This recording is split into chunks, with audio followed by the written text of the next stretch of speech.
টানা ৩ মাস ১৬ দিন পর রাঙ্গামাটির কাপ্তাই হ্রদে মাছ ধরায় নিষেধাজ্ঞা তুলে নিয়েছে জেলা প্রশাসন। এই খবরে খুশিতে আত্মহারা মৎস্যজীবীরা।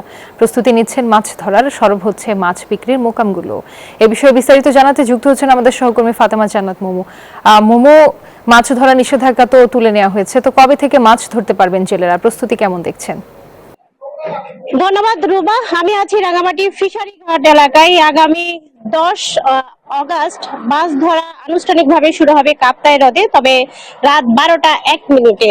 রাত 12টা 1 মিনিট থেকে কাপ্তাই হ্রদে মাছ শিকার করা হবে। আর টানা 3 মাস 16 দিন পর রাঙ্গামাটি কাপ্তাই হ্রদের মাছের উপর যে নিষেধাজ্ঞা ছিল মাছ আহরণের উপর, সেটি প্রত্যাহার করে নিয়েছে রাঙ্গামাটি জেলা প্রশাসক এবং বিএফডিসি যৌথ উদ্যোগে এই ফিশারি ঘাটে মাছ আহরণের যে বিষয়টি সেটি আনুষ্ঠানিকভাবে প্রচার করেছেন, যাতে জেলেরা সচেতন হয় এবং মাছ ধরার জন্য প্রস্তুতি গ্রহণ করে। এরই মধ্যে আমরা ফিশারি ঘাটে দেখতে পাচ্ছি মাছ রাখার যে মাছের যে ড্রাম আছে সেগুলি কিন্তু প্রস্তুত করা হয়েছে, একই সাথে বরফ ফলগুলো প্রস্তুত করা হয়েছে। রাঙ্গামাটি কাপ্তাই হ্রদে মাছের উপর প্রায় 26,000-এর অধিক জেলে পরিবার নির্ভরশীল।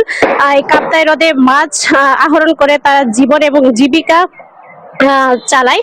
একই সাথে রাঙ্গামাটি ফিশারি ঘাটও 100 কর্মচারী আছেন যারা এই মাছের সাথে সম্পৃক্ত।